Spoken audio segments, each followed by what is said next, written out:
After signing two undrafted rookies yesterday, the Chicago Bulls are adding two more undrafted rookies, and I'm telling y'all, they are very, very interesting and adding to the intrigue. We're going to talk about Donovan Atwell and Houston Mallette. And then to end today's episode, we're going to talk about Caleb Wilson rejecting the Kevin Garnett comp that a lot of people has given him. But before we talk about it and break it all down, you already know you gotta hear the music first.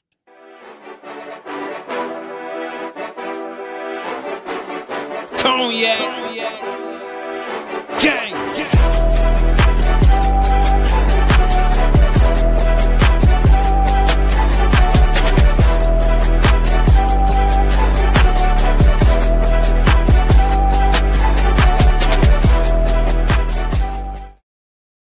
Shy Boys podcast with the Cognac Boys. I'm Cognac Boy Bobby holding it down for today's daily episode. So if you tuned in, like what you're listening to today, make sure you go ahead and support the channel on its road to 10,000 subscribers.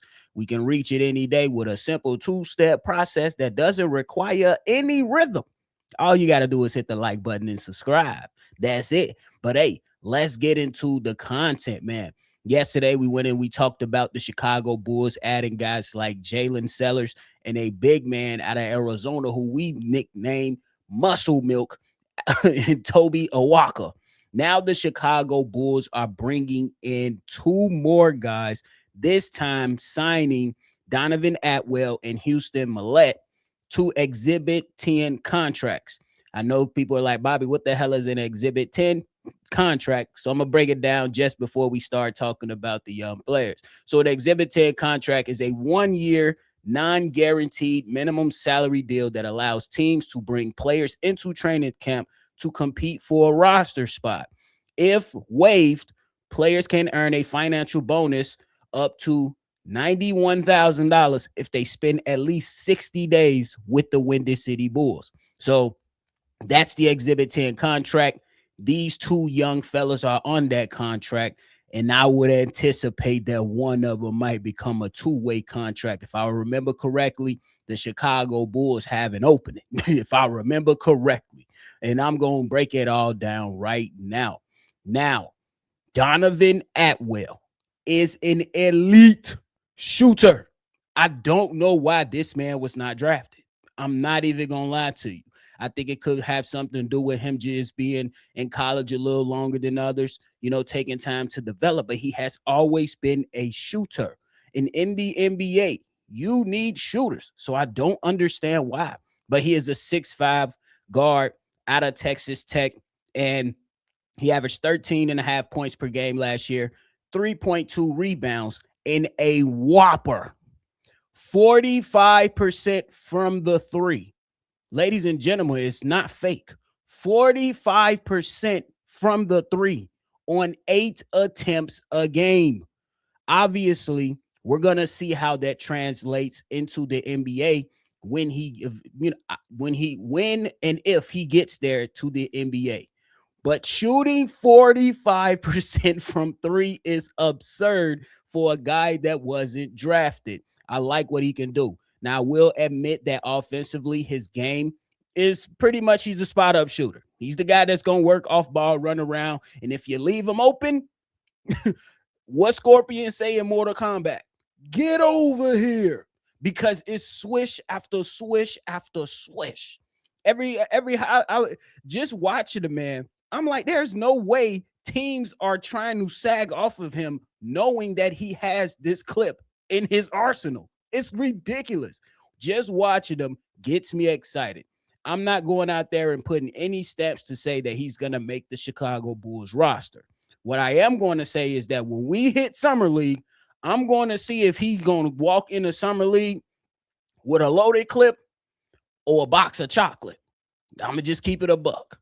I'm really, really intrigued to see this man shoot the basketball, see how he works off ball. Not really a guy that's going to get downhill and, create for himself at a high rate. And that's totally fine.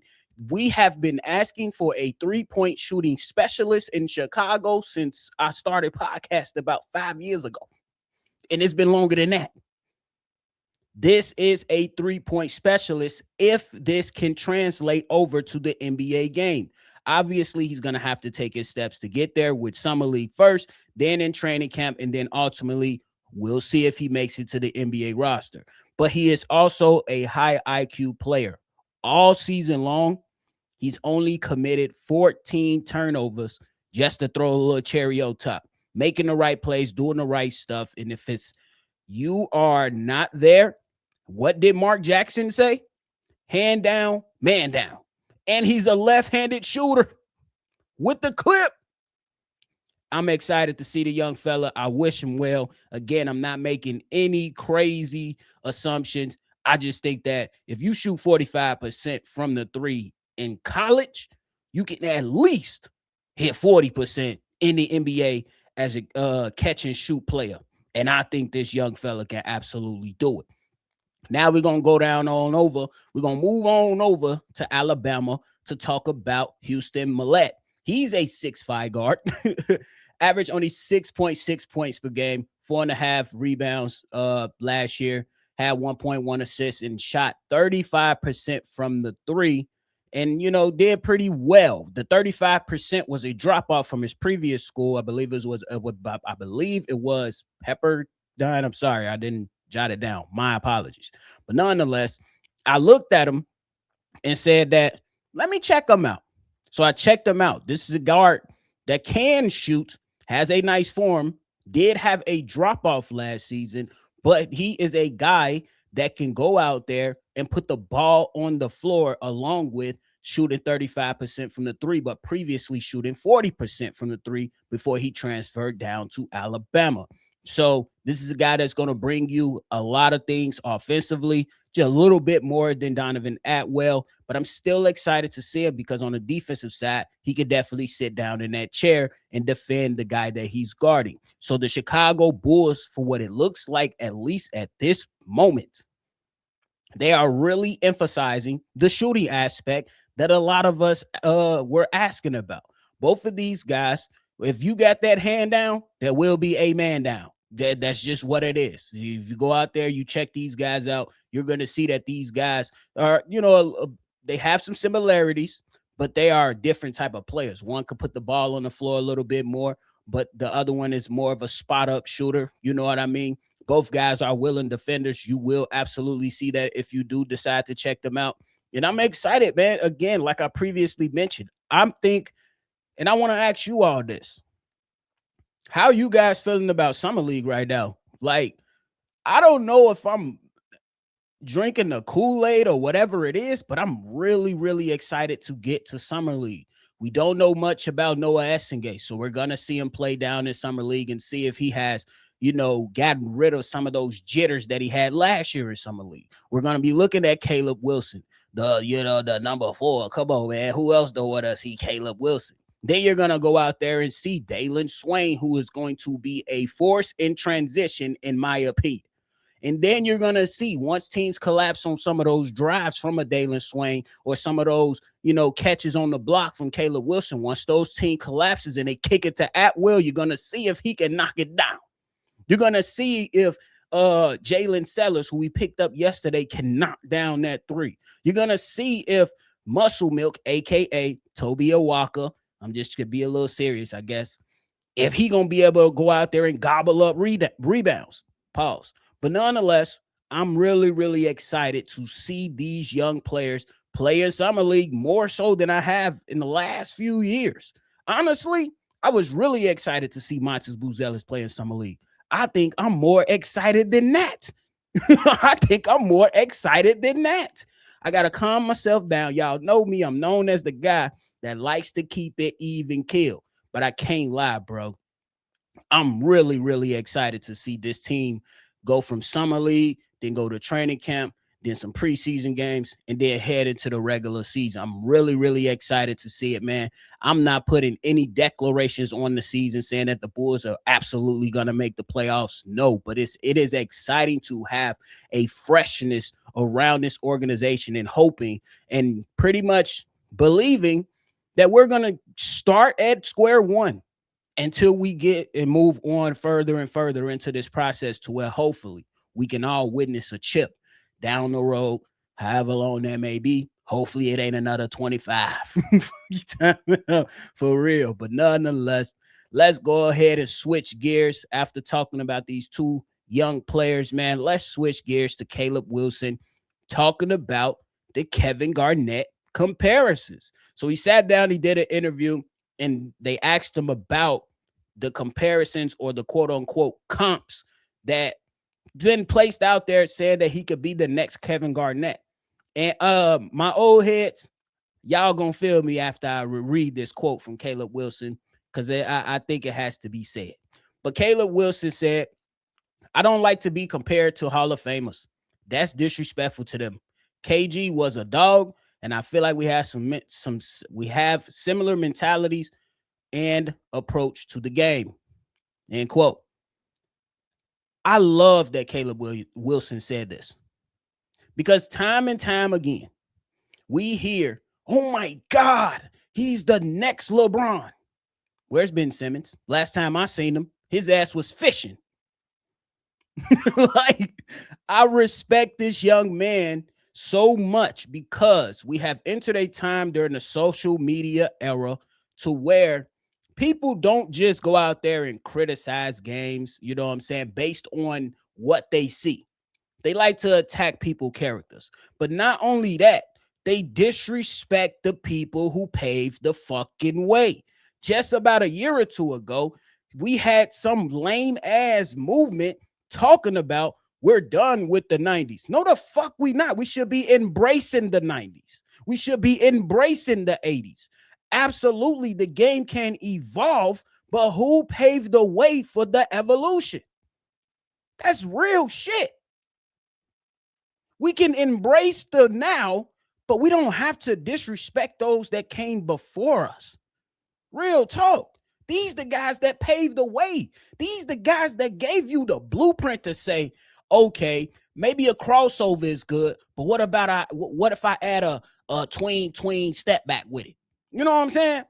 What if I add something? Those guys that came before these young players, they paved the fucking way, allowed you guys, and gave you guys the opportunity to reap the benefits you reap today. So Caleb Wilson, with these words, mean so much to me.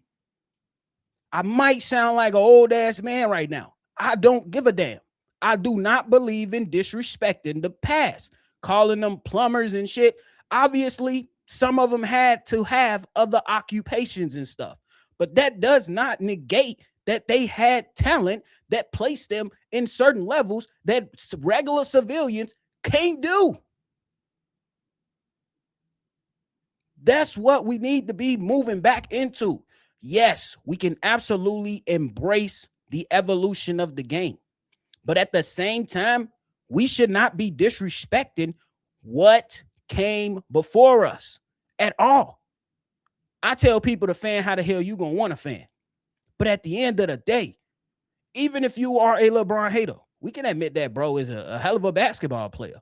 Even if you don't fuck with Kevin Durant, or even if you are on the flip side of those guys and saying LeBron is the GOAT, or if you're saying Kevin Durant is one of the best small forwards ever, that does not mean that we got to go back and start disrespecting Larry Bird or disrespecting the Magic Johnson or disrespecting the defense that was played back then. It was a different style, a slower pace.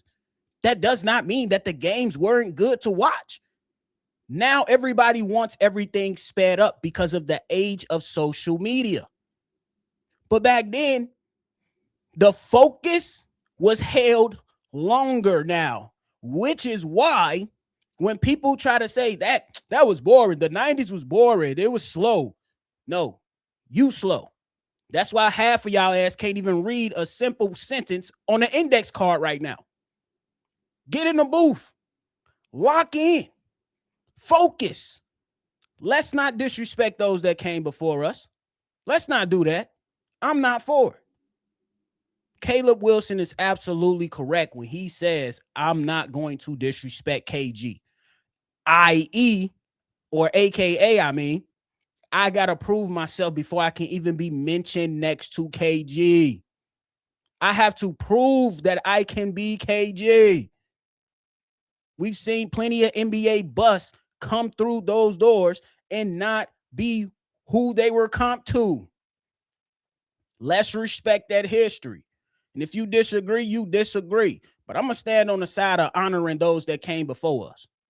I'm going to stand on the side of the guys that was getting paid a way less amount than the guys getting paid today. And half the guys getting paid today ain't on the level of some of those players back then that was getting, the money that they was getting. So I'm on the side of respect that history, bro. Make sure that history is protected, bro.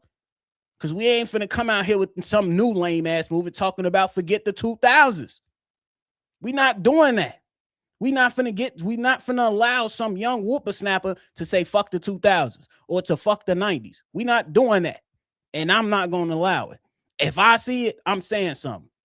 If you agree with it, that's you. That's your business. Everybody can have a difference of opinion. But I respect the shit out of Caleb Wilson for saying what he said, because the state of the basketball discussion, people has changed it, and they continue to try to change it, and it's stupid. Respect the ones that came before you. It's imperative to continue to move the game. And that's my TED Talk, bro. And that's my TED Talk, bro. That's my TED Talk. My old heads, I know y'all gonna feel me. Some of my people that's around my age in the 30s, y'all gonna feel me. The younger audience, I don't know. But learn something. It's okay to learn from people that's older than you, bro. Just like I believe it's good to learn from people that's younger than you. And Caleb Wilson, we can learn from you, bro. We can learn from you, bro. Appreciate you for saying those words, bro. Because a lot of people got it fucked up. For real. But hey, I can keep going on, but I'm going to end it right there, ladies and gentlemen. I'm going to end it right there because I can keep going on for another 10. Because it's really absurd and really disappointing that some of that shit is allowed. For real. For real. But hey, man, that is it for me today, y'all. I appreciate y'all for tuning in to another episode, man. 18 subscribers away from 10K. If you really love us, make sure we get that today or tomorrow, one or the other. Don't cheap us, though. Don't cheap us, though. But hey, man, I appreciate y'all, man. Make sure you always see red, and y'all already know we go catch y'all on the next one for sure. Peace. Cognac. Gang.